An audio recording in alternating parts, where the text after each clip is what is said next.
အိမ်နဲ့ဝေးနေတဲ့အမျိုးသားတွေပါ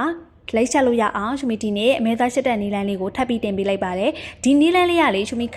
ဏတင်ပေးဖို့တဲ့နီလေးပါအရန်လွယ်ပါတယ်ဆိုတော့အမဲသားကိုစားအရသာမဟုတ်စနောနေထားပြီးလို့ရှိရင်နိုင်ဝဲလောက်နှက်ထားလိုက်ပြီးဆိုတာနဲ့ရှင်မတို့ငရုတ်သီးအကျန်းဖက်လေးရဲ့စနောလေးထက်ငပိလေးနည်းနည်းထက်အရသာမဟုတ်ကျွတ်သွန်ဖြူငရုတ်ကောင်းစိ2စိလောက်ထည့်ပြီးတော့ထောင်းထားတာပေါ့နော်အဲ့ဒီထောင်းထားတာနဲ့ပဲခုနကကျွတ်သွန်အနီနဲ့ကိုရောပြီးတော့ရှင်မတို့ကစီတက်တယ်ပေါ့နော်စီတက်ပြီးဆိုတာနဲ့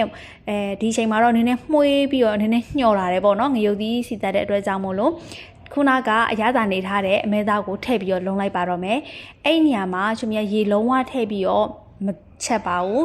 ဒီအမဲသားကထွက်လာတဲ့ရေလေးနဲ့ပဲသူ့ရေလေးနဲ့သူအရသာလေးမြမြတက်ဝင်သွားအောင်အပေါ်ရန်ကြိုးလေးကြက်သွားအောင်ရှင်မဒီလိုလေးစီတက်လိုက်ပါတယ်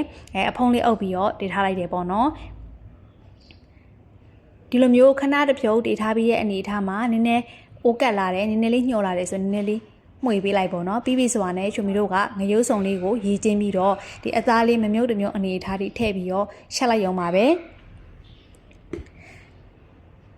ဒီနေရာမှာလေးချွေမီစပလင်ထည့်တာကိုပြဖို့မေးသွားပါတယ်စပလင်လေးထည့်ချက်တာပို့ပြီးတော့မှွေပါတယ်ဆိုတော့ဒါကချွေမီတို့ဒီဟင်းအရသာကိုလုံးယုံပဲရှိသေးရပေါ့နော်ကြက်အောင်ချက်တဲ့အနေအထားမဟုတ်သေးဘူးဆိုတော့ချွေမီကဒီနေ့ကမီးရပြတ်တော့မှာဆိုတော့ဒီအနေအထားလောက်ပဲချွေမီဗီဒီယိုရိုက်လိုက်တာပေါ့နော်ဒီနေရာမှာရေလေးတစ်မြုပ်ထည့်ပြီးတော့မီအေးအေးလေးနဲ့နိုင်ဝက်လောက်တည်ထားတယ်ဆိုရင်စားလို့ရပါပြီ